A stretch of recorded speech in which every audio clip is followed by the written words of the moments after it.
Welcome back to Next Gen Auto Hub.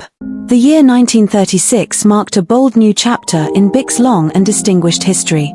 America was emerging from the most difficult years of the Great Depression, and the auto industry was slowly regaining momentum. Consumers were beginning to dream again of travel, comfort, and modern conveniences, and automakers were eager to meet those dreams with fresh engineering and forward-thinking design. Into this landscape came the 1936 Buick Roadmaster, a car that would signal not only Buick's rebirth, but the arrival of one of the most respected nameplates in American automotive history. The Roadmaster was born with clear purpose: to offer power, prestige, and a level of refinement that made long-distance travel not just possible, but pleasurable. Buick's strategy in 1936 was to redefine its lineup with names that conveyed strength and personality. The Roadmaster sat proudly near the top, above models like the Special and the Century, but below the ultra-luxurious Limited. Its name was a promise, a declaration that this was a car capable of mastering the road with authority, durability, and smoothness.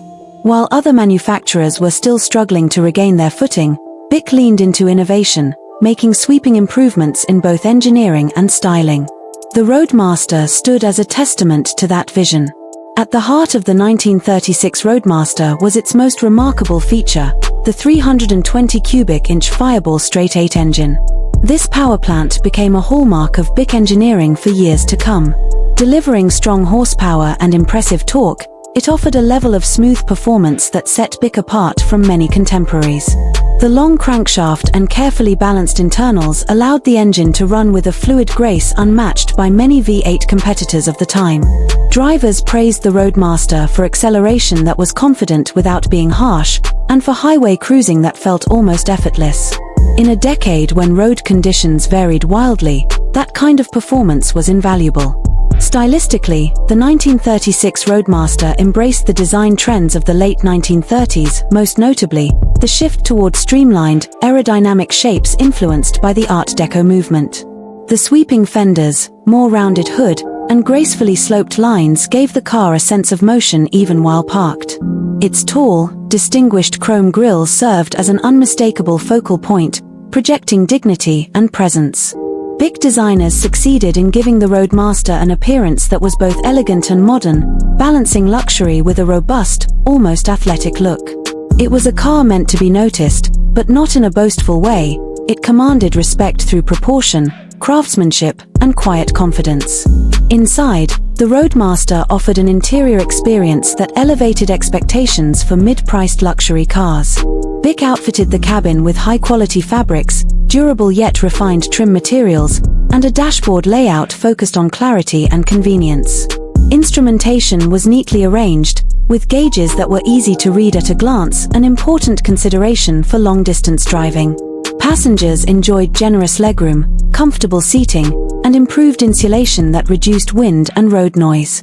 Buick had invested not only in mechanical advancements but also in comfort engineering, ensuring that the Roadmaster delivered an experience worthy of its name.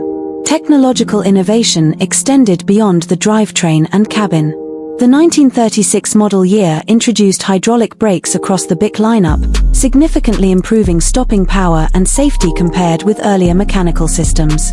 Buick also strengthened the chassis, enhancing rigidity and handling stability.